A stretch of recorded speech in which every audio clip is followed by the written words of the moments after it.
It's really hard to start with, and it's that fear of the blank paper, and it's just the same in terms of the blank screen and where do I start, and particularly because we were involving students and thinking about what students might like to read from my blog and what I was almost willing to let them know about as well, sort of giving over that little bit of power almost.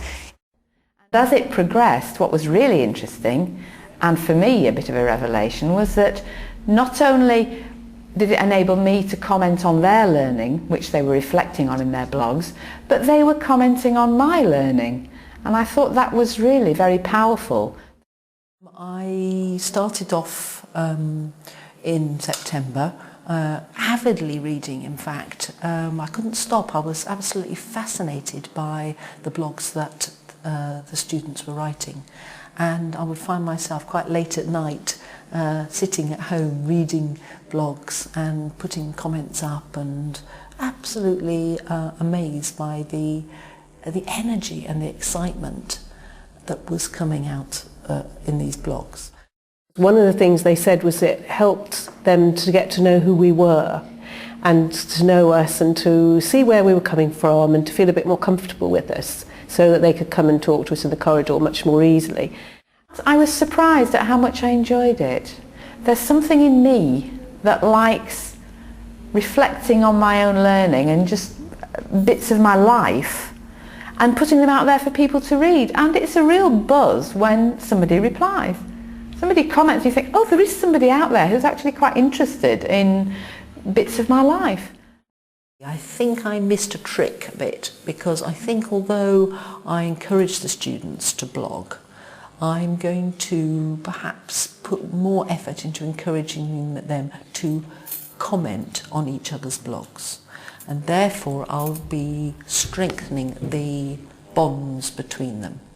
So I'm going to be doing that, and little things I think would help in that way would be things like making sure that they had a photograph of themselves on their blogging site so that other students recognised who they were.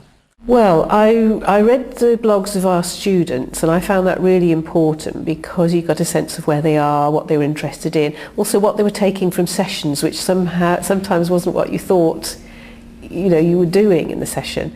Sometimes they're a little bit formal, and they're sometimes used as more of a recording of an assignment or research, but actually in some ways it's more effective for it to be an actual learning journey, because it encourages other students to read it and comment on it if it's an actual learning journey, and they're talking about how they relate to what they're actually writing about a little bit more, so sort of taking it from being what can sometimes be a little bit sterile into more meaningful, so you can get a better interaction going on.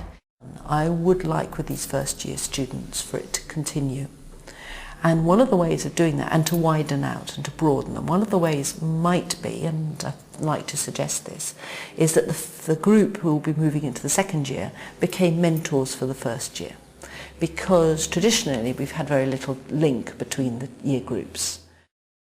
I found the sense of audience a bit difficult. So I've had to rethink that, and I want to start again blogging and choose something particular about my role that I want to explore and let other people share in the exploration and start again. But it made me realise that it could be tricky for students, because who are they writing to? I've also become much more aware of the kind of ethics of blogging. I realise now that we actually asked the students to do something that was very scary. We asked them to go online and to write something that would be read by every single person who's involved in the university. And I think now I should have perhaps given a bit of a health warning. These blogs are very open, and students need to think about that really carefully, and to think more particularly perhaps about the purpose of why we're using the blogs. Are we using it for personal reflection? Are we using it for social interaction?